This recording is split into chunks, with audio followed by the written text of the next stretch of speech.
Boom! According to that, I am live. Welcome. My name is Equal Simon. This is Tokyo Tonight. Good to see everybody. Let's check that my sound is actually turned up as it should be. I noticed with Victor, I was quieter than him last week.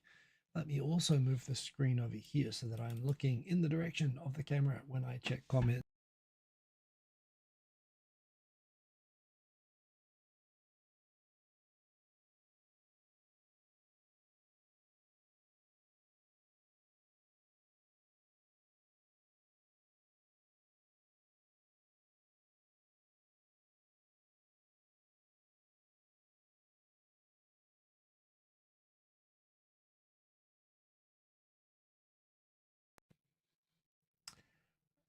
That was a technical issue.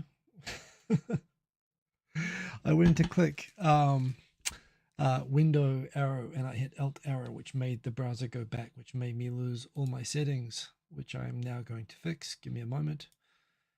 Present, share screen, window, boom, boom. Okay, we're back. Sorry about that. Yes, technical issues, a feature of the show. Great to see we've got people in here. We've got Lara in here first at 9:14. You got in there before everybody else. Congratulations. I did set this up an hour early. I noticed last week that the sound was Victor, well, as usual, was louder. It was a really fun 2.5 hours. You can go check that out on Give Me a Break Man's channel. That was a lot of fun. Dan H, great to see you in here as usual. We've got Kerberos Tenchi, 2 viewers, 3 in the stream, 11 people watching right now. I've got DJ Sunnyside up in 4th, Void Theft. Great to see you in there. DJ still has his Sunny Side Up. By the way, DJ Sunny Side Up made a fantastic mix. I love the whoop. There it is, beat and bass, and he mixed that up with Deutsche. And a track the other day that I thought was like he advertised, better than the original. So yeah, he's making some really cool mashups on his channel. So go check those out. Who else we got? We got Sadiq in here. In fact, there is Sadiq, indeed. Who else we got? You got lots of songs all set up. Good for the after party, which is happening after the show, playing your requests. One yours, one mine. I'll try to mix it around, but that is great to hear. Shubhas in from Panama. Hope you're having a delicious cup of coffee this Sunday morning. I just got back from Singapore yesterday. Yeah, I'm still sort of, it was a nice trip. Busy with work and everything like that. I kind of missed out on a lot of the topics of what was going on in Japan. Everyone was asking me, how's everyone reacting to the tariffs? And I was like, yeah. So I've kind of been catching up on that today. But yeah, readjusting to life back in Japan after a few days. Not really a lot to adjust to, but enjoying the cherry blossoms that are still going strong. Peter Nankaro, nice to see you. Name I don't recognize, but great to see. Where you're from, Peter Nankaro. Great to have you in the comments. Thank you for saying hello. Everybody, be like Peter Nankaro. If you're lurking, watching, enjoying the show, even if you're watching it recorded, leave a comment. Just say, hey, this is such and such. I don't normally comment. I'm a first-time commenter. Do that. It's really fun to see who's in here. It makes it feel like a community. Like everyone, be like Peter Nankara. Great to have you in the chat. Tariff, make Tokyo Tonight great again. Who knows what they will do? We'll get into that soon. Steve from Berkeley, great to see you. Yeah, nice to see you in the comments, actually. Quint Rankit as well, great to have you in here. Toga, tonight, great again. Do you mean that you're from Tonga, or are you having a toga party? Toga, toga party. Different kind of stream. I'd have to probably go into Kick for that. You are the best. Nice to have our man from Ukraine here in the chat. Great to have you in here as always. Nice to see. Hope everything's good where you are. Aaron, that's what I do. I come in, I have a technical issue, I leave, I get some therapy and some counseling, I come back, we try again. Yes, I am back. We've got our man from Greece in here. Welcome to Trump's dystopian world. All of that. Who else we got in here? We got Boom from Stephen Berkeley. We've got DJ Sunny Side Up. We've got Ian McCauley. Great to see you, Ian McCauley. Nice to have you in here. Ohio, indeed. Konbanwa over here, but Ohio where you are, obviously. Lovely to have you in the chat. DJ Sunny Side Up. I love meeting your mum. I'm glad that she had a great trip, and I'm glad that she made it back safely. Great. Ian Nankara from the UK. Cool. Yeah, great to have you there. We've got who else? We got Steve Miller. Good evening. Who's been running? He posted. I saw your video of your 18-mile run. I have everything on autoplay, like so, and I watch things in double speed as I'm doing housework and stuff like that. So I'm terrible at leaving comments as much as I ask people to leave comments. But yeah, I know the feeling, man, of your 3.5 hour run. And yeah, I was impressed, and I felt the things that you felt when you were running. So that was awesome, Steve Miller. Great to have you in the comments as well. Believe in yourself. Nice to see you, and we've got all the names listed up there. Great to see. Sadiq pointing out UK, is that 100%? I mean, might as well be. So yes, everybody here. Tariffs. The word of the week. Other words, though, however, we have guns, we have front packs, we have all kinds of excitement. This is Japan. Remember, do say hello. Remember to like the video, because I don't do it for anything else. These videos are not monetized. If you see ads, it's not my fault. It's YouTube's fault. So yeah. What else? I've been running a bit. I've been meaning to switch to weight training, but running's the easiest thing to do when I know how to do that. So I'm going to get into the weight training thing. You'll see me build up the guns. They're a bit skinny. I've got runner's arms. I do have decent muscle, I suppose. I've got good strength and everything, but they say nowadays when you're getting old, building up muscle mass, because you just basically lose it. It's really hard to gain muscle mass, and you just do nothing but lose it, and you have accidents and all sorts of stuff. So, fitness is good, but long term, I think I am going to switch to that. Although I love running. I mean, especially when the cherry, right now it's like 18 degrees Celsius. Someone convert that into Fahrenheit. There are I got distracted by the question of believe in yourself. Are tariffs tariffable? I don't think they're a product on their own, although there are certainly tariffs being imposed because of tariffs. Although not really, it seems, with America. They're just purely setting the tariffs based on the balance of payments, on the trade balance, not actually whether there are tariffs or not. But yeah. Getting back, it's low. It's 18 degrees Celsius, which means it's like and the cherry blossoms. I thought they'd all be gone when I got back from Singapore. I always seem to have a business trip when the cherry blossoms are out, but I came back, and they're still going strong. In fact, I did a run yesterday and today, 2 days in a row, like I'm on marathon training, where I just picked runs going under cherry blossom trees, where I've just got cherry blossom petals falling as I run through. It's like a movie running through at the moment. I shot some videos when I was running and some photos, but I haven't had time to edit them and put them up. But you can check those out on Instagram if you're interested to see more of my face. I mean, what are you seeing right now? It's about 30 frames per second of my face for an hour. That's you're seeing thousands and thousands and thousands of images of my face. And I'm pretty sure it's not my face that you came for. But if you want to see more, yes, there is Instagram, and I'll post those. 64 Fahrenheit. So perfect running weather, basically. When the breeze is enough to cool you off, but you can sort of run and not get overheated. That's going to end late May. Rainy season, of course, mid-May, and then we just go straight into the stinking hot, prolonged summer. Last year we did have, it was El Nino, so I don't think this is typical, but last year we did have a prolonged, pleasant, like in the 20s spring that we never normally have. Normally it just goes from like 10 degrees to 35 degrees. But we'll see. We'll see how we go this year. But yes, fitness goals. I'm pretty, even though I was traveling, I still ran a bit, and I have fitness goals for this year. So we'll see how we go with that. And let me know if you ever want me to talk more about that stuff. But anyway, I'm assuming not. We're here to hear about what's happening in Japan. I was kind of interested myself because I was away. It turns out there were a lot of interesting topics. I thought it would all be, you go to Singapore, you talk to people from America and Australia and Korea, and everyone's like tariffs, tariffs, tariffs. And of course, the whole world's going crazy about tariffs. I mean, you've already probably heard about them all, but what's going on from the Japan aspect of it. I had to catch up on that myself. It turns out people, thank you, 291 Kelvin. I always wondered, who is Kelvin? Anyway,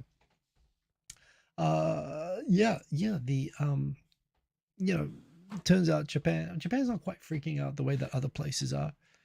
That's kind of Japan's way of handling things like this. We had a calculation. Wow, I love all the calculations. We've got a calculation of the temperature, 18 degrees Celsius is 64 Fahrenheit and 291 degrees Kelvin. And Cobras Tenshi calculated the number of images of my face that you're going to see during this hour. That's you have to be a narcissist. I mean, I'm literally sharing 108,000 selfies with you all. Lord Kelvin, that sounds probably right. Peter Nanker asking, is that the Tokyo Marathon poster behind me? Of course, I do curate. I curate my background over here. That is a towel. I got a souvenir towel, and I just draped it over. It did have an Auckland Blues, my favorite rugby team. It had the Auckland Blues flag. But yes, I just put it there so that if I ever felt the urge to brag that I ran the Tokyo Marathon 2025, you could see it from my towel. That if I ever use, I'm probably just going to cover myself in dust, house dust, because I'm just going to leave it there. I actually did use one of, I got like 10 souvenir towels and stuff like that. And I actually used one of them for the first time today after a shower as my shower towel. So I am actually putting them to use as well, but that one is there. So no, they're not all. You got different things here. You've got what do you got? You got a Maori All Blacks rugby ball, a Rugby World Cup rugby ball over here.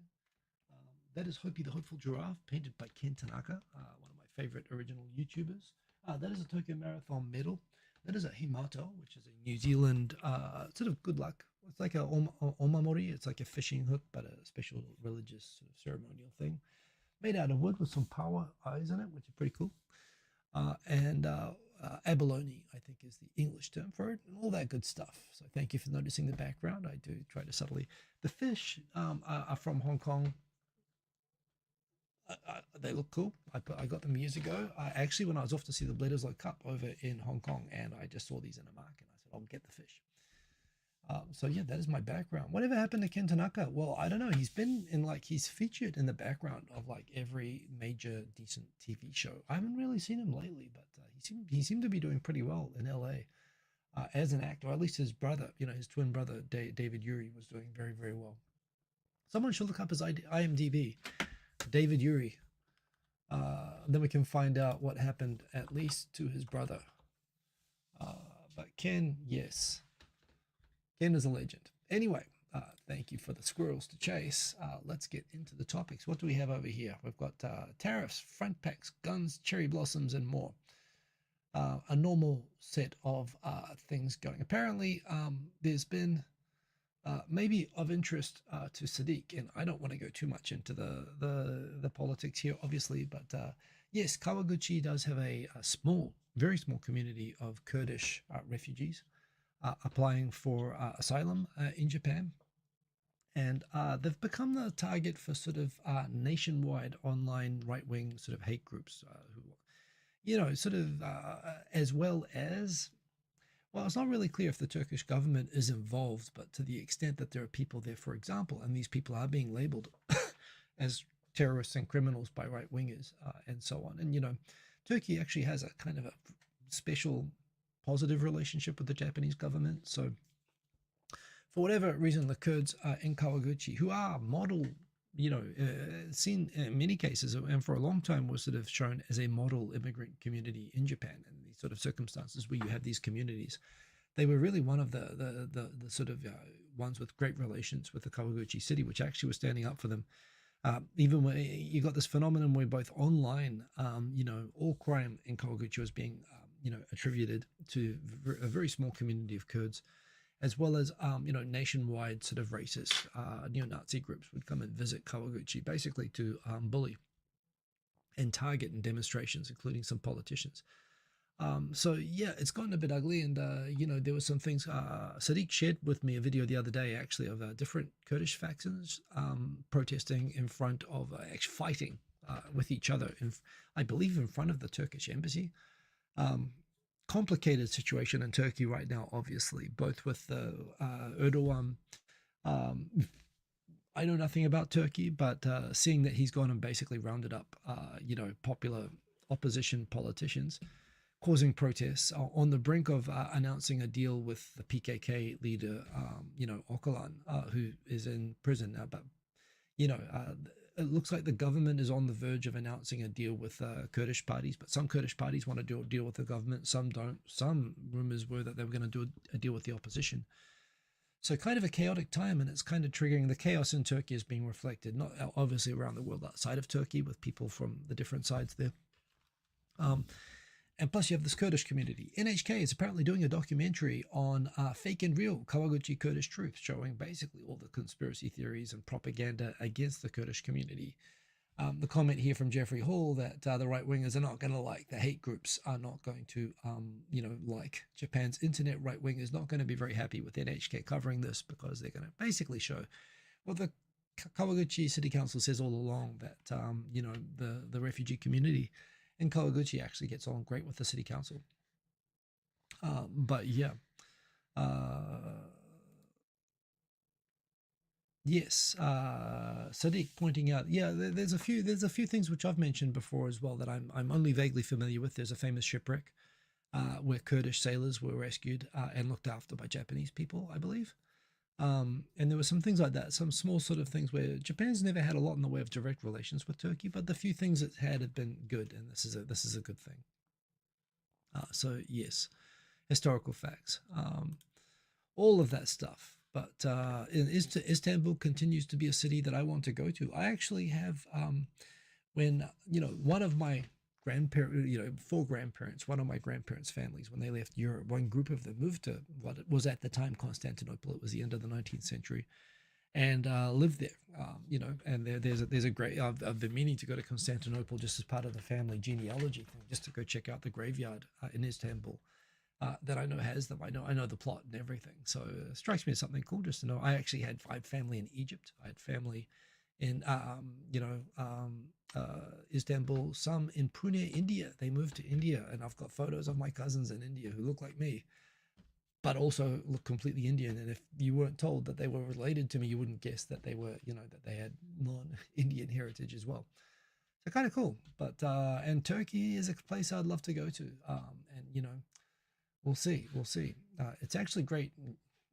Superficially, I think it's great news if there is going to be a massive settlement with the with the Kurds there. That is such a large part of the population, such a large area, and it just makes the whole country safer and better for everyone, right? Including people like me that just want to go there and eat the food and see the whole place. My family is really into immigration. Yeah, yeah. Well, I mean that's right. They moved to even that branch. They moved to New Zealand. My dad's from that side, and my dad was born in Fiji, married an Australian. I moved to Japan, so I'm still going. I figure my son. I've asked my son if he is going to live on Mars. Perhaps Venus. Maybe Mars is a little bit too Elon-y, but yeah, we'll see where we end up with that. Anyway, I would like to see this documentary, but I probably won't have time because I'm with you guys. Although it's recorded, so I should check that out. Um, Fallout. This is all reverse order. The final ones that I added. Just going through in the sequence that I have in my timeline. Apparently, yeah, Nintendo isn't sure even how to price the Nintendo Switch anymore. People are already complaining it was going to be too expensive. Of course, it's got a bigger screen and everything.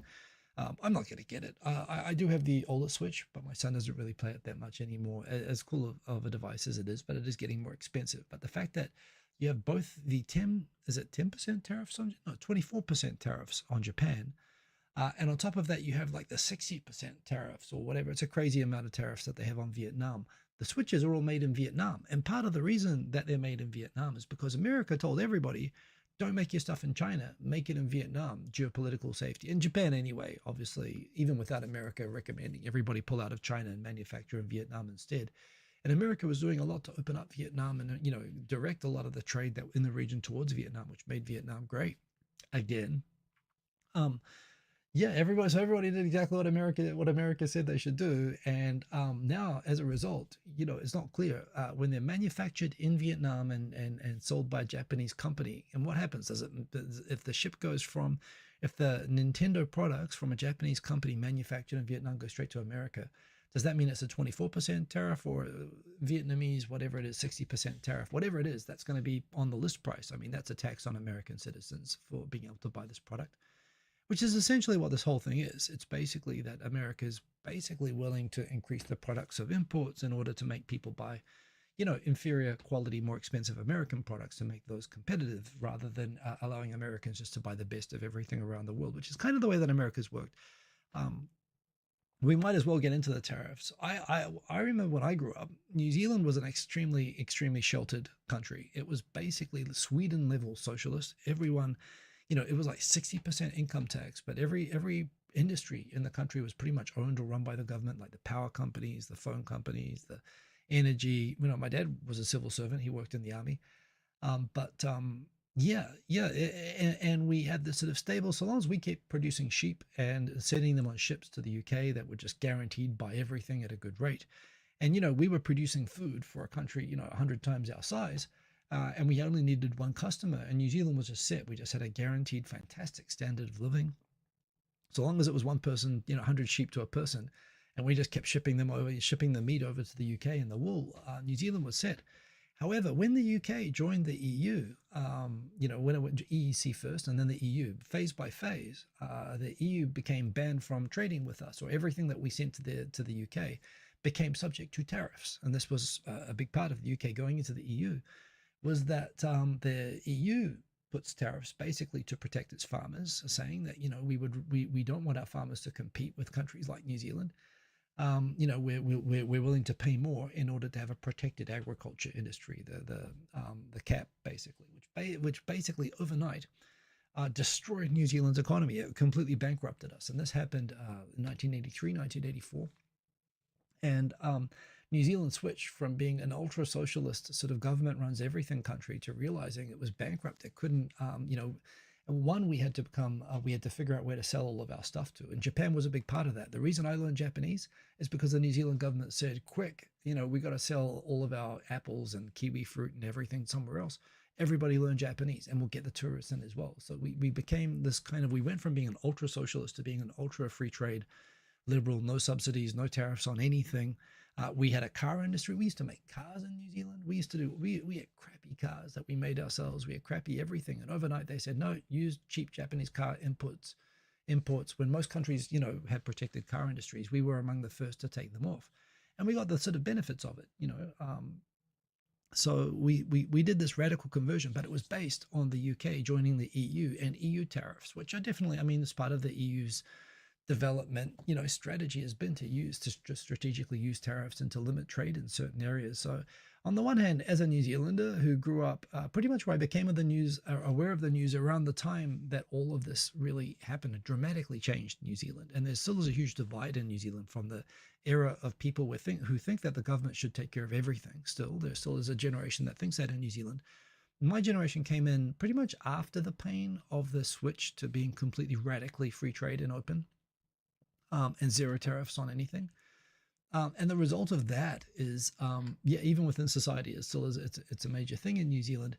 So when I see Europe, for example, being annoyed at tariff on Trump's, at Trump on tariffs, part of me thinks, well, obviously I disagree with what the United States is doing, and the United States has always been hypocritical. They've always had trade barriers and tariffs, and they've done, bad faith WTO lawsuits, aimed at protecting their agricultural industries, which we know about in New Zealand because we get screwed every time that this sort of thing happens. But at the same time, fundamentally, they speak the ideology of free trade, which New Zealand tangentially benefits from. And so we always sort of even while we get pissed off at America's hypocrisy, we do benefit from America's principle, which really, the EU is free trade within the EU, but not externally with other countries. And, this was traumatic for us going through that. So hearing the EU complain about this, I'm sort of like, oh, it's hypocrites. This is what, America's just starting to do what the EU's been doing to everyone else for ages, and destroying my country as a result, at least for a period of time. We recovered from it pretty well. But that said, it's pretty insane how dramatic everything is and how sort of bloody-minded. And again, when you've got someone, yes, only the good die young, and Trump is probably going to live to be 150. But he's like in his early 80s. He's probably not going to live long past his term. You do get a feeling he's acting like he's going to die anyway. Who gives a crap? Is the way I interpret the drama of all the stuff that he's doing. It is certainly something to watch. And I've seen people on Facebook cheer on, hey, we're just doing it to them because they do it to us. But the irony is, it's too complicated. It's deliberately complicated. The tariffs are often done in sort of subtle and nuanced sorts of ways. And this is where the whole playbook that the EU uses to protect its own countries is thousands of pages, right? It's deliberately difficult to navigate. America, I must admit, the simplicity with which they've done it, they just figured out the trade balance. But, ironically, the trade balance, it's not that someone's cheating. It's just that they make better stuff than Americans make. And nowadays, America's given up trying to make lots of stuff, right? Especially like toys and, crap and electronics and cars, all these things which it's just accepted. Americans are better off being able to buy them from overseas, and it doesn't want to do that anymore. And this was always, you remember, there was a big deal in the 1980s where Japan And again, America, the whole idea that America is free trade, Japan's been through this before in the 1980s with cars, and Trump was a big outspoken champion of tariffs and trade blocks on Japanese cars. It was believed that by putting, what was the tariff? There's a 100% tariff on Chinese EVs, which Biden put, oh, by the way, and Biden put a 100% tariff on Chinese cars. Nobody really complained much about that. But I think, what was the tariff that America, that Reagan put on Japanese cars? And I was listening to a economist podcast on this that was saying that although the Reagan tariff on Japanese cars, as well as the voluntary restrictions where Japanese car makers voluntarily decided not to sell too many. That they focused on selling luxury cars that were lower volume, so that they wouldn't sell so many cars because their cars were so out competing American cars, and they knew that there would be more economic retaliation. So they voluntarily stopped selling their cheap models of their cars and only started selling. And Lexus was an invention of the need from Toyota to try to figure out how to sell fewer cars in America at a higher margin. Make more profit off fewer cars, in order to avoid more tariffs. Um, and of course, as we know, these worked spectacularly well, and America now, makes the best, most competitive, wonderful cars in the world that everybody wants to own. So, yeah, yeah. And I must admit, with this deal, with all the sort of car tariffs specifically, and again, he's very focused on the car industry. I don't know. I mean, there's a reason. I mean, when people say, "Hey, why doesn't Japan?" and this happened actually, trade representatives say, "Hey, why don't Japanese buy American cars?" How can we politely phrase it? Imagine, I mean, America, and this is another thing as well. All the car channels that I like to follow on YouTube, they talk about the used Japanese car imports. That there's the 25-year ban on most Japanese 1990 sports cars, which were some of the greatest cars ever made. And this is why, in a way, there's such huge fan channels about these, and they talk about the cars coming off the 25-year embargo that you can now buy in America.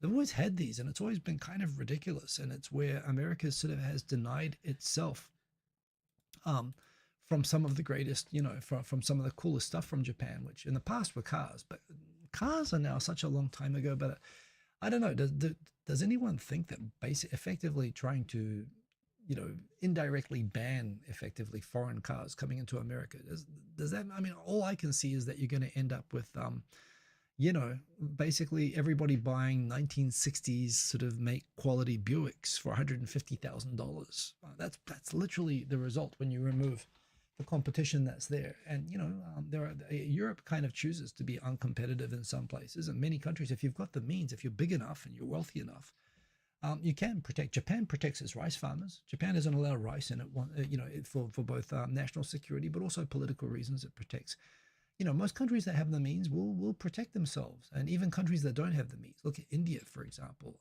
And it's also a common thing, apparently, that a lot of developing countries, including America, actually develop themselves. I mean, the whole foundation of America from in the 1700s was that you weren't allowed to buy, America was only allowed to sell its agriculture. It was only allowed to sell its cotton and its basic products and its food to the UK, and it was only allowed to buy the higher value manufactured products back from the UK. This is the whole economic model of colonialism, that UK would get guaranteed supply of cheap primary products, and it would sell manufactured and have guaranteed markets for its manufactured products, which would just keep UK wealthy and all these other countries sort of happy.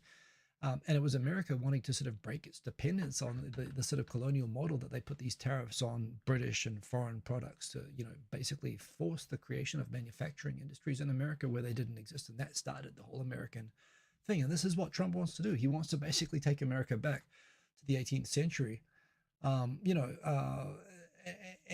it can work. I mean, French farmers are pretty happy with the system in Europe, and, I don't, but the thing is, America's already had manufacturing, and it sort of has made conscious decisions in the past that it's kind of happy to let those jobs go. And a lot of people, I mean, Ross Perot campaigned, a right winger campaigned in the past as a populist on the idea of, the government was selling jobs out to Mexico and Canada, and it would bring them back and so on. So there wasn't a consensus that America was all in on free trade, especially when it didn't have to do it. New Zealand had to do it, but America didn't have to do it. But now they're dramatically undoing this, and I don't know. I think it is definitely an effective layered consumption tax. It's going to basically reduce the quality of stuff and increase the cost of living in America. But at the same time, when you go through all the pain of the transition from it, it should mean at least more jobs. There is that. And I do remember I'm a huge New Balance fan, and a lot of Democrats started hating on New Balance because it actually welcomed that he was going to increase the cost of business for companies like Nike that choose to make their shoes outside of America. New Balance makes a lot of their shoes, not all their shoes, but a lot of their shoes inside America. And New Balance said, we welcome, the trend towards supporting manufacturers that stay in America.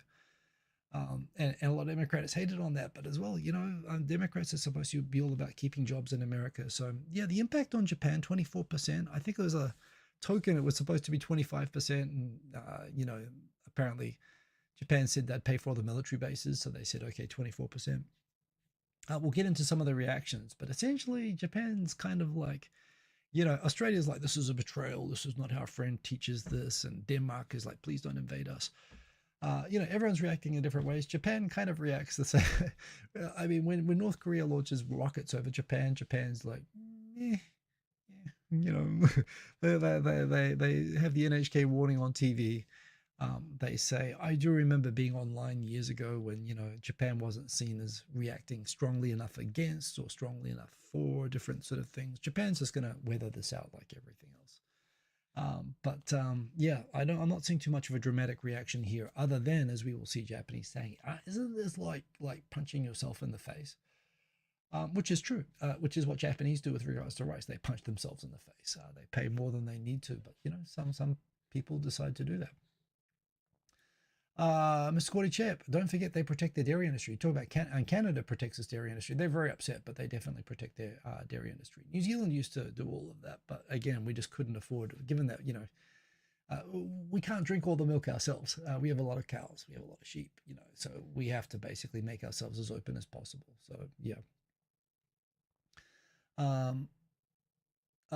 Anyway, let's catch up on some comments here. Yes, trumped up charges, says Black Tengu. We've got the Greek and the Turkish American perspectives on this. Yeah, human right is not the root. Well, case by case. I mean, there are certainly people there from outlawed groups, it's complicated because PKK, by the way, absolutely, as you pointed out, there was a video of a nice kebab place being run by some lovely looking Kurdish people that had the PKK flag in the background. And the PKK is not just a terrorist group in Turkey, it's also a registered terrorist group in the United States and in the UK. And it's an internationally recognized terrorist group, even though the Kurds are kind of like in a position allying with the US in places like Syria and northern Iraq and so on. They've got a complicated position in the Middle East. The PKK is it is a terrorist group. And there's the thing when you have asylum seekers flying, like if they had like the Al Qaeda flag behind them at the kebab place, I probably wouldn't ask for the spicy sauce. Odie Jr. Nice to see. Was Odie Jr. in here? Somebody saying Odie Jr., but I can't see him. I must have missed him. Anyway, great if you're in here, Odie Jr. What have we got? Anyway, believe in yourself. Yo, we've got everybody saying hello to everybody. Yeah. And Dan H you're saying our communities in Syria, Iran, Iraq had nothing to run from, which they most certainly did. Yes. Void theft. Your mother prefers New Zealand's kiwi fruit. Yes, it's funny how a tragedy of trade liberalization. When New Zealand was bankrupted and we were not, because of the EU trade barriers, and when all of the things that we exported were specifically tariffed into non-existence by the EU, and we had to dramatically figure out how we were going to innovate. But the only thing we knew how to innovate with was like apples and sheep. Someone figured out that there was this crappy sort of fruit that we were giving as animal feed. But some of and it generally was very not very edible, but it had lots of nutrients in it. It was good as stock that we were giving. Chinese gooseberries that we were giving to the animals. Some of the versions of it, when they got really ripe, were quite delicious. And we figured out that if we grew this and we sort of grew this thing, it turned out to be this sort of delicious fruit, and it wasn't blocked by anyone yet. And it was like, wow, we're the first ones who have figured out that we can make this like human edible. Well, but if we market it to the world, anyone's going to be able to grow it themselves, copy it or whatever. So we have to make sure that when we sell it, everyone will know that the New Zealanders, that the Kiwis invented it. So we should name it after ourselves and call it kiwi fruit, so that even if someone copies us, it'll always be known as something from New Zealand. The problem is, of course, that kiwi fruit became more famous than actually New Zealand. It became more famous and more popular than the country that invented and named it and labeled it after its own country. So now, whenever I go to South America or Europe and I say that I'm a Kiwi, they'll say, "What are you, some kind of fruit?" And yes, it's a complicated and embarrassing conversation of overly successful marketing, which was prompted by us needing to innovate our way out of being tariffed. So there we go. In this Anastasia for the win. It's a fantastic vehicle. Um, Trade balance is complicated. It's a matter of better, but also cheaper. It is indeed complicated. The chicken tax, we got taxes everywhere. Where will New Zealand give rights to vote to the sheep population? Well, I know there is a sheep apartheid situation possibly happening in New Zealand, and as liberal as I like to be, I mean, my dad served in the army in order to make sure that basically, I mean, New Zealand doesn't really have any enemies as far as I could tell. I lived in army camps, and as far as I could tell, our army is just there to stop the sheep, realizing that there are more of them than there are of us. Christopher Luke, great to see you. A bunch of babies screaming is the current foreign policy. This isn't anything new either. It's a new type of baby screaming with a new particular pitch. But that's an Christopher Luke. That is an excellent summary. Japan made TVs cheaper with better reliability than the US. Yeah, yeah. I mean, you know what? And actually, in the 70s, when Japan really had to try, my mum in Australia still has a Hitachi vacuum cleaner from that's older than me, and it's like it doesn't even use a bag to empty out. You just sort of unclip it and you can empty it in the garden or whatever. You can empty all the dust out. It's got a dust catcher. It's got no crazy filters that like wear out or anything like that. The thing still freaking works. It works awesomely. At least last that I checked. 50 years old. They used to make stuff really well. I mean, they used to have shokunin. They used to really. Japan's always taken its manufacturing stuff seriously. The thing is, most Japanese stuff nowadays doesn't get made in Japan, and the economics of global trade that says don't make it that resilient because it's better when it breaks and people buy a new one every 2 years. That's come into Japan now. But man, back in the 70s when Japan started like exporting their vacuum cleaners, which I think my mum got in Singapore, which is just before I was born. Yeah, they got awesome stuff. Um, so yeah, Dan H, with the exception of Toyota and Honda, you can see Foxconn buying up certainly Mitsubishi and Nissan. Mazda, I think is, I don't know. I think Mazda is still Ford owned. I don't think Foxconn's going to get that. And Daihatsu, Suzuki. Well, Daihatsu is a Toyota subsidiary now. Suzuki, I don't know what happened to Suzuki. I think they're definitely owned by someone. But yeah. What else could have made Korea or something except Trump? Yeah. Well, and Japan's not agreeing that hard with China. Believe me, Japan is still, no question, more scared of China than it is of America. And while all this is going on, Hegseth was in Japan this week, thanking Japan for basically like paying, pretty much like America now wishes NATO and Europe would do. That basically Japan pretty much just pays straight up protection money. It understands how protection money payments work, and it just pays it to America.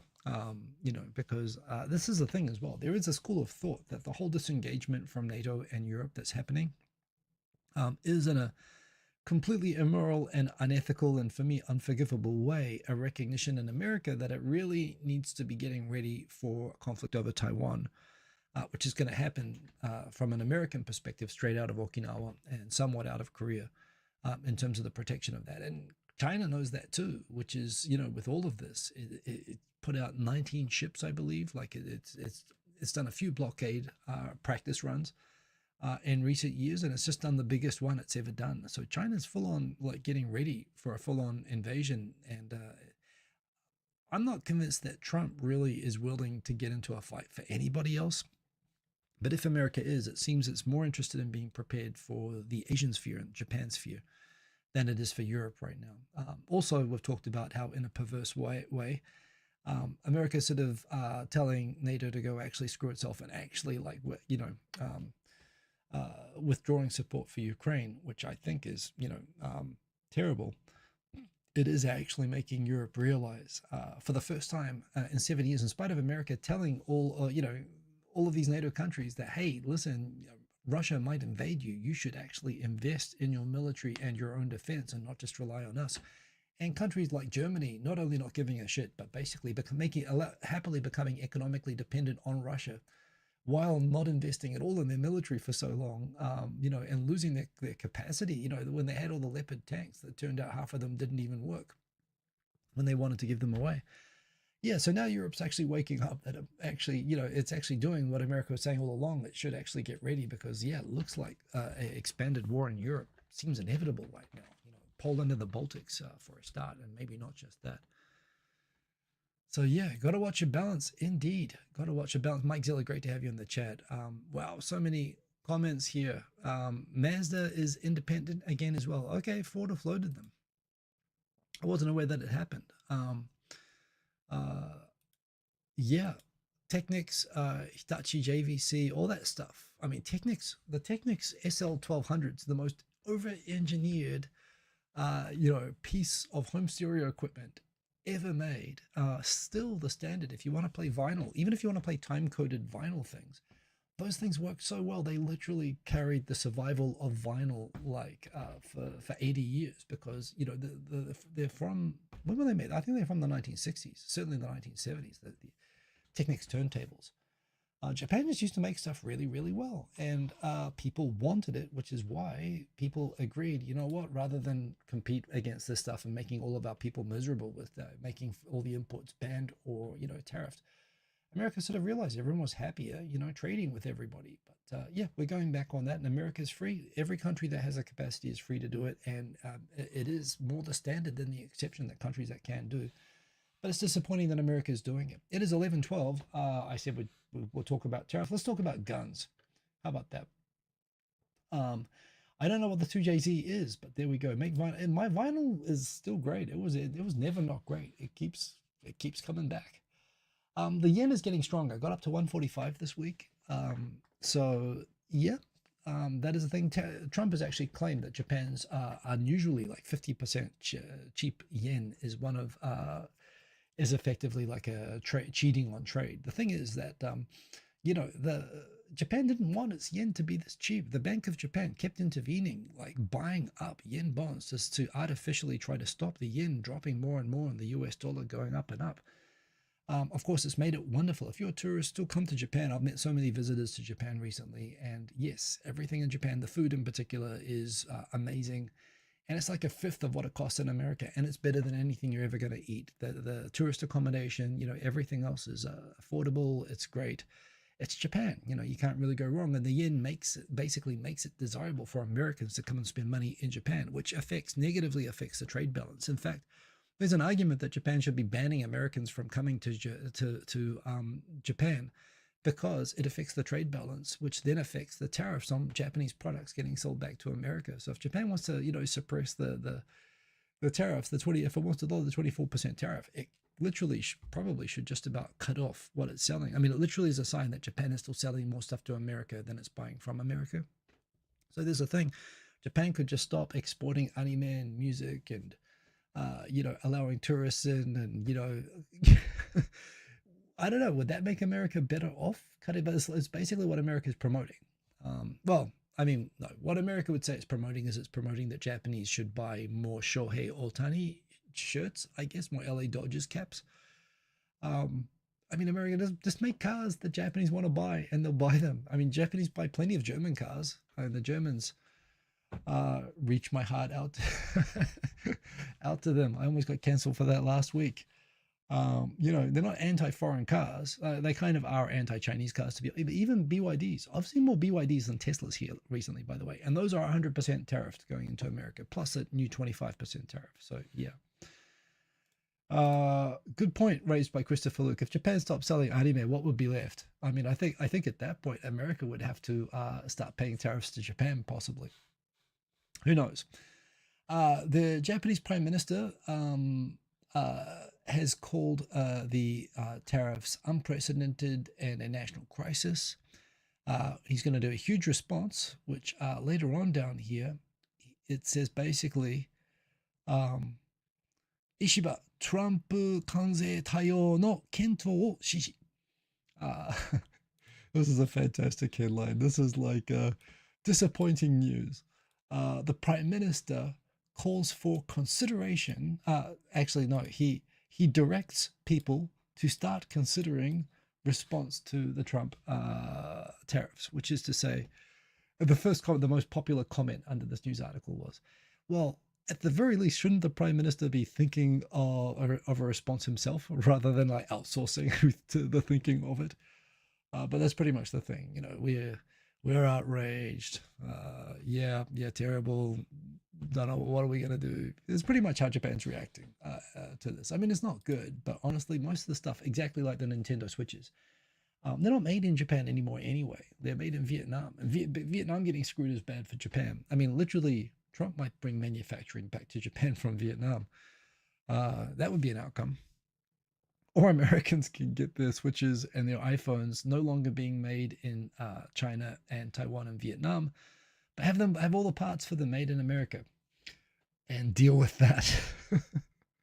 You know the joke, the Lee Iacocca anecdote. I've mentioned it multiple times here before, but about Lexus, the shock when Lexuses came into America, about how they'd designed cars with such like amazing quality for the price that they were selling them, and how American automakers were stunned, and how when he was head of Chrysler, I believe, they decided to do what they do in the car manufacturers in America. They secretly bought one of the cars and broke it apart to sort of try to understand how it, how it was put together, and they were just stunned at the quality that this Japan, that they'd always been written off Jap. They used to say Jap crap, racist term. But when I was a kid, it was still said that there's this belief that Japan just produced inferior quality crap, and when they saw these Lexuses, they couldn't believe it, and they actually started trying to figure out how were they even able to build something so high quality for so cheap. And they heard that the final test or that they did, the final test to check all the lining was perfectly airtight and sealed in the car was that Japanese, when they were on the manufactured cars, they would put a cat inside the test version of the car, leave it with all the doors closed overnight to check it was sealed airtight, that there were no gaps and seams in any of the manufacturing, and if the cat was dead by the morning, they knew that the car was perfectly airtight. And then, it was up to quality standards. So they decided, to take their highest quality car, apparently Chrysler, and they heard about this test. So they got a cat and they left it in they left it in the car, their best made luxury car, overnight, just to see what would happen. And the next morning, the cat was gone. It's a great story. The fact that Lee Iacocca, I'm pretty sure it's Lee Iacocca's story as well. The fact that he said it as well is kind of funny. But that was always the thing. You want to move manufacturing back, you got to deal with all of that. So speaking of falling standards, let's go down to Skia. Apparently Skia, if you like Skia, I suggest you lower the volume and turn away from the screen. Apparently Skia's shut down every single one of their many beef bowl restaurants. By the way, I've always been a Yoshi-Gu person. I've always been a Yoshinoya person. Skia, I tried. And this is a small thing, but they give you a little cabbage, little mini salad with your gyudon and soup, which looks like it's a more complete set, and it looks better, and some people love it for that. But I never liked the dressing. And it just, I don't know. I like the Yoshinoya like big beef bowl. So I never got into the beef bowl, basically boiled beef on rice that you get at Skia. That is a very popular chain. It is everywhere. Minor problem that they apparently, yes, they found rats and cockroaches, not only in the food preparation factories. And Yuki Jurushi, a dairy manufacturer in Hokkaido, had a similar problem there. Their factory basically had like rats and stuff everywhere in their factories, and it was contaminating the products. And they had a major scandal where they got caught. Apparently, bits of these friends were found inside the food. And apparently just a few cases of this verified as, actually not being like somebody trying to extort them or anything. It was really their own issue with their own food preparation conditions being so terrible that rats were dropping into it. So they've shut down every single one of these, thousands. It's like shutting down McDonald's in America. Skia is like everywhere in Japan, and they're shutting it down. So, it seems like Japan is making beef bowls like America makes cars. And I don't know, I would not be in favor of tariffs against foreign beef bowls if that was a thing right now. They say that they're going to figure out how to make sure this never happens again. And they've closed every single shop in Japan. Terrible for the people that work there. They have nothing, no responsibility for it. But also makes me glad that I never that I didn't like the salad dressing, and that made me stop going to skier 25 years ago. Ninja Monkey, great to have you in the chat. Nice to have you in here from Gibraltar. You might even be in Japan at the moment, but it's always nice to have a Gibraltar representative in the chat. We got excellent geographic coverage on this show. And by the way, Ninja Monkey, I've said this before, has an excellent channel. If you're interested in moving to Japan or learning about Japan, he's literally just got an information channel about going to Japan.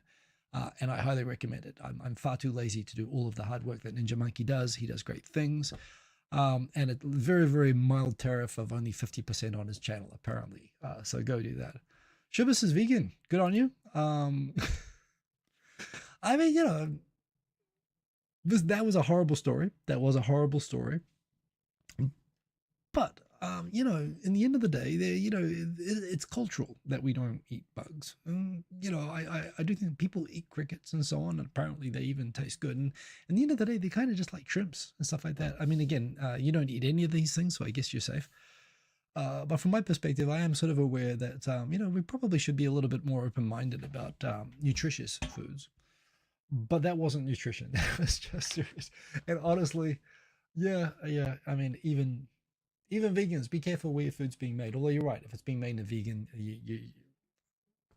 I'm not going to think about it. Yes, I'm glad that good on you for being a vegan. I respect vegans. I will not join your tribe, but I do respect the hell out of you for doing it. Career stage skier just ahead of its time with new forms of protein. There we go. I'm going to stop there. Also, other stuff that we had here. Wow. Okay, I've got 8 minutes left, and I only have 1 or 2 topics. As always, swinging umbrella walking has the same force as a piano, Tokyo government claims. I remember seeing a comedy skit of like 200 one-liners in 2 minutes, and the only one that I remember is, you know what always catches my eye? Short people with umbrellas. I like that line.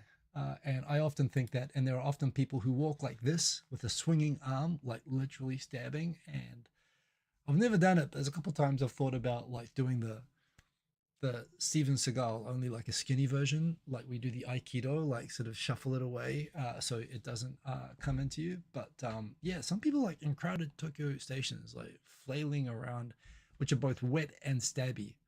Like, I don't know, you're gonna get wet either way, right? Blood or water, and either way it's going to be unpleasant. And when you're in an easily irritable situation like Tokyo commuting, seeing people waving umbrellas around, is this the same as getting hit by one of these?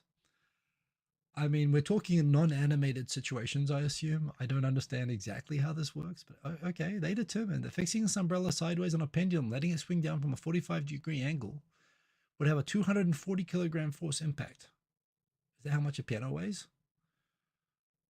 I mean, I suppose if you got a really good swing, yeah.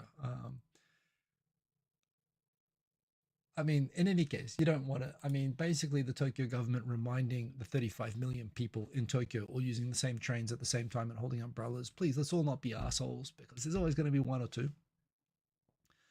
Maybe there's a Chuck Norris. I'm sure that Chuck Norris has a version of that. I'm sure there is probably a quote with that. In fact, that makes me. You know what? There's going to be an umbrella somewhere with like just a baseball bat in the middle of the umbrella. Like you do this, but you like close the umbrella and you can just like, I'm sure that would be a thing. The debate over how to wear your backpack on a crowded train. I commute and I wear my, it's basically like a pregnancy simulator, the way that I wear it. But the point is, when you've got it on your front and there are people sitting down, it'll be above. It's occupying the empty air. Whereas when it's on your back, you're blocking people from being able to move in towards the middle of the carriage or go behind you if there's an open space. And when you go past them and you twist people around, stuff like this. And the first time I ever backpacked in Tokyo, I had my full backpack and it was all strapped into my body. I couldn't move it around to the front or anything in there. I remember getting into a packed train carriage and my friend was like, here you go. You're causing an enormous nuisance and disturbance to all the people in the train car. And I said, no, I'm not. And an old lady fell over. I hit her with my very large backpack, like my full-on backpackage backpack that I had at the time. I've learned I carry it on my front, which basically just means you're not going to inadvertently knock people over every time that you move around. However, apparently front as well. Some people don't like it when you carry them on the front because it sticks out towards like the faces of people who are on their, sitting down. Also, apparently, some people who like to use it as a smartphone mount stick their elbows out and start doing this to people. So apparently, the guidance from the Tokyo subway is actually either to stick it down between your legs or put it up on the overhead rack, but definitely under no circumstances to wear it on your back because it is not a backpack. So either put it on the overhead rack or hold it down, but under no circumstances should you wear it on your back like some sort of sociopath. I mean, what do you think it is? Some sort of backpack? That's not what it's for. It's a front pack. And even as a front pack, for full consideration, it should be a leg pack or a rack pack. But under no circumstance should you ever wear your backpack on your back, at least when you're on the train. Conclusion is that if you wear your backpack on your back, you are an asshole. That's just it's a trick. You got to know it's not written down anywhere, but you got to know the stuff before you come to Japan because you will be judged. That is scary. That is terrible. This is sad that 42,000 unclaimed elderly bodies died alone in Japan last year, and that is going to get worse. And there's got to be something. There's got to be some sort of solution, both business-wise and social-wise, to figure out how to both stop people becoming so isolated and for society just to lose track of them and stuff like this. It is awful, but it's a problem that we're all going to have to figure out. 3 minutes to go. Japanese internet reactions to the tariffs, mostly, why are Americans acting surprised that the cost of living is going to get more and more expensive because of this? And Japan does it to itself, by the way. Japan does it to itself on rice. Everyone's complaining about rice prices and how this is all just to protect those lazy asshole farmers, which they are. America's just doing this on a nationwide for everything scale, but it's literally punching yourself in the face to try to. It's a fight club, it's a fight club at work scenario where America's getting what it wants out of the rest of the world by beating itself senseless until the rest of the world gives up. Every country, Europe does it, India does it, China does it, Japan even does it a little bit on some things, and everyone's like, yeah, that's going to happen. Massive.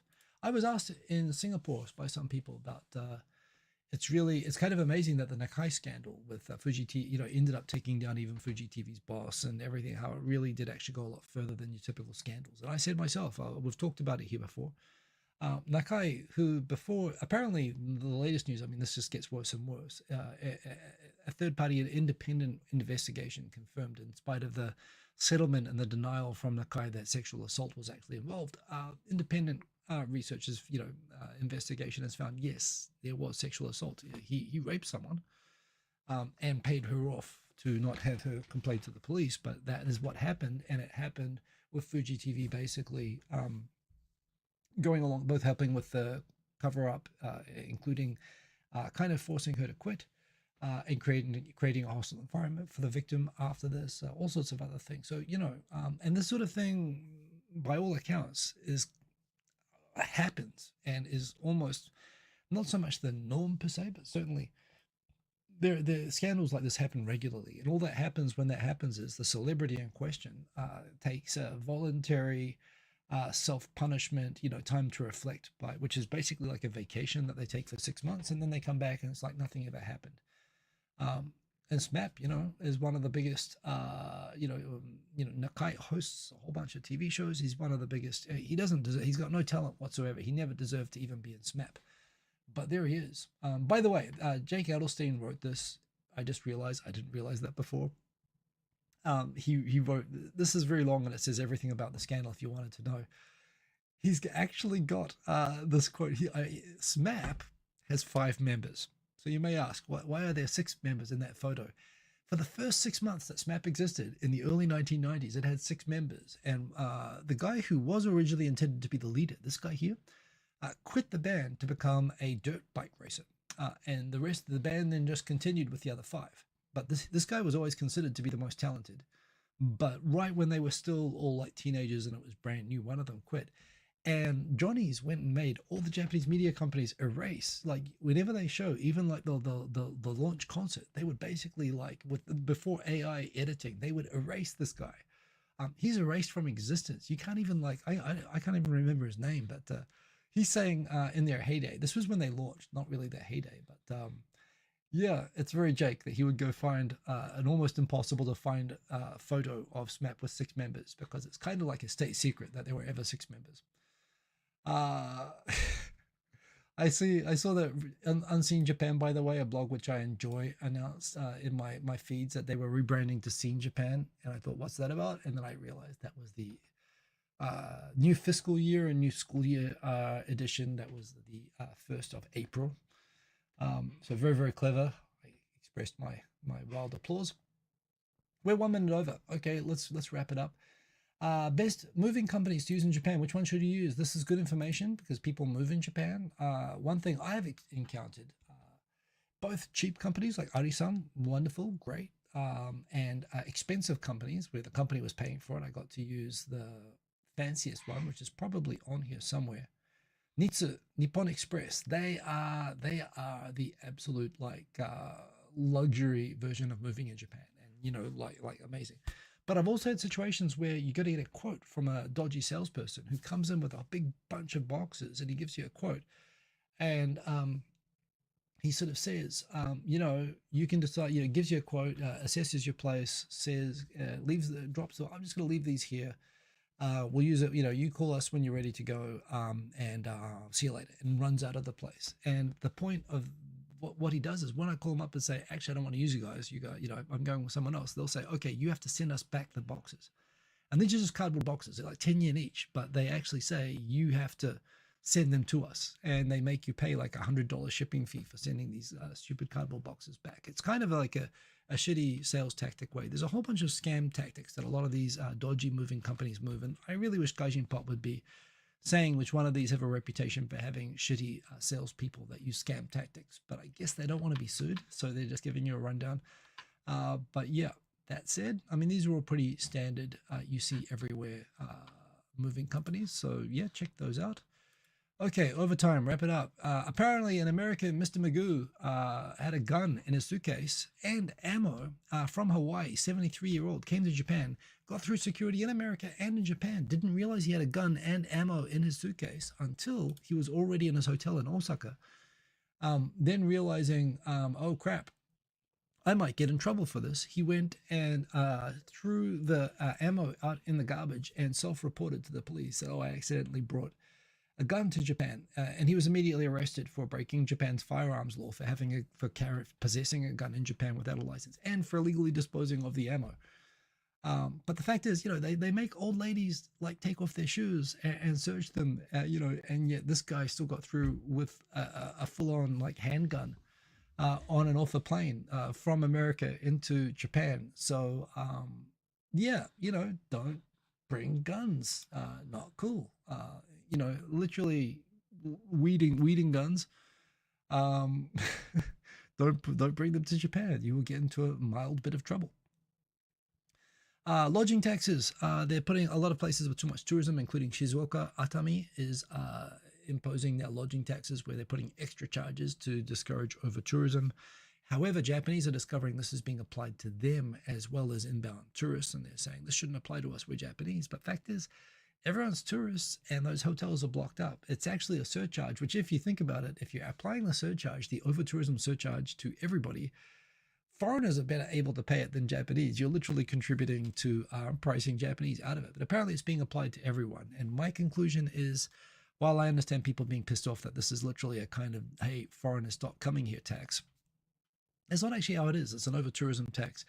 And also, if they were discriminating between inbound foreign tourists and local Japanese, I think I would fall into the cases where, it's like I'd have to prove that I'm not an inbound tourist every time I wanted to travel anywhere domestically. And selfishly, that would suck. I would rather just everybody pay the full thing and I not have to deal with that. That is all the topics. We are 4 minutes over. I'm going to set up the after party. I'm not set up at all. It's going to take me a few minutes. Aaron, do you have the link to the after party? Would like if you could post that into the chat. I'd very much appreciate that. I also appreciate we've got 24 people in here and 19 likes, which is pretty awesome, actually. Thank you very, very much for all of that. I love the smell of a two-stroke motor in the morning, says believe in yourself. Who doesn't? But thank you for the likes. I do appreciate it. Thanks for keeping me company. I hope you enjoyed 2.5 Voyages last week. I hope you enjoyed the show today. the world, if it's still here next week, I will be back at the same time like I am every week. It hasn't ended yet, but you never know. After party, click on the link there. You can request whatever you want me to play. We'll be mashing up and having fun. I love the music that we do. I do appreciate all of you keeping me company every week. Doing a little bit to keep each other sane because no one else is going to do it. Have a good week, everybody, and yeah, see you in the after party. If I see you on Twitter, see you on Instagram. I'm going to post my running stuff. If you need to see more frames of my face than you've already seen, 108,000 frames you've just seen of my face. Probably more than that because I'm 3 minutes over. I'm 6 minutes over. Oh my god. Okay, show's over. Have a good one, everyone, and boom, peace. Sainted Sir, good to see you as well. Good morning, New York.